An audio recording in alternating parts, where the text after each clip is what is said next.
Good morning, everyone. It's I, Curly K here. It is Wednesday, September 24th, and it is time to get into our free trade idea of the day.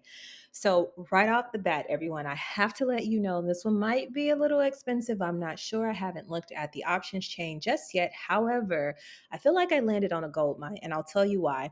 I'm looking at Costco here. Costco actually looks like it's in a little bit of a demand zone, a previous demand zone. So, I'll show it to you. So, I'm going to highlight around this particular area right here that we had a reaction from before.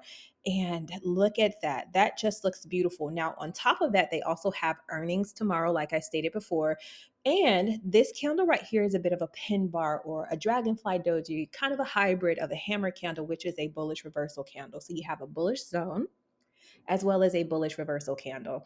So I'm assuming that we're going to push to the upside, okay, when it comes to Costco.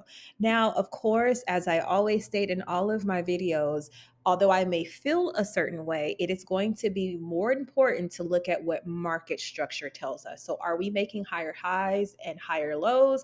Then that means we're in an uptrend. Are we making lower highs and lower lows? And that means we're in a downtrend or strength and momentum, which strength and momentum would essentially look like something like this. You see how it's just a bearish candle after bearish candle after bearish candle. That's a very strong downtrend. So strength and momentum down.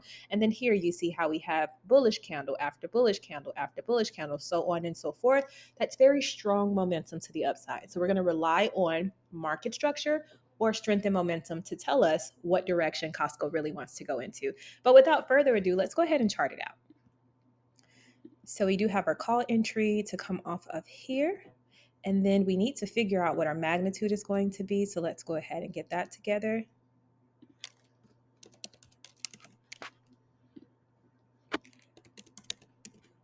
All right, so we're looking at 956.75.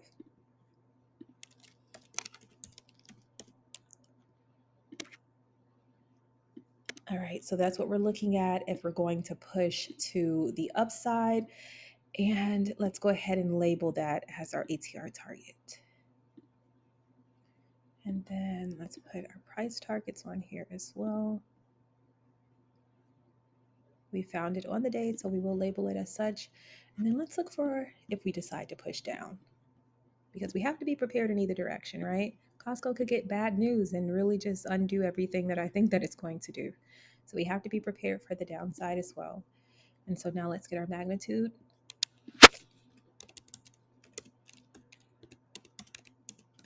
So we're looking at 930 and 80 cents.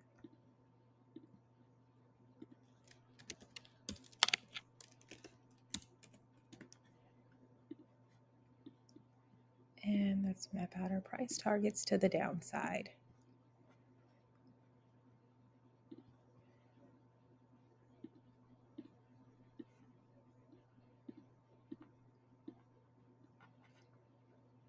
All right, that's perfect, perfect, perfect.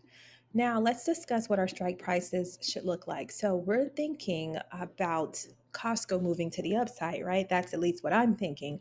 And so I would do in the money and I would not exceed 955 for calls. So if we build that strength and momentum to the upside or market structure to the upside, then I'm looking at anything in the money, but I will not exceed 955. And just remember, you can lower your risk by opting for something that's closer to the current price of the security. Okay.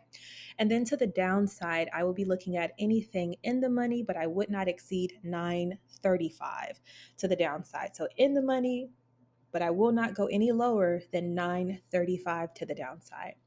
All right, everyone. So this is your free trade idea of the day. It is on Costco, of course. So if you like these videos and you want to see them continuously pouring in, please remember to like, comment, and subscribe. Send this to a friend or a family member. I hope to see you in Baggage Claim. Have an amazing day. Bye.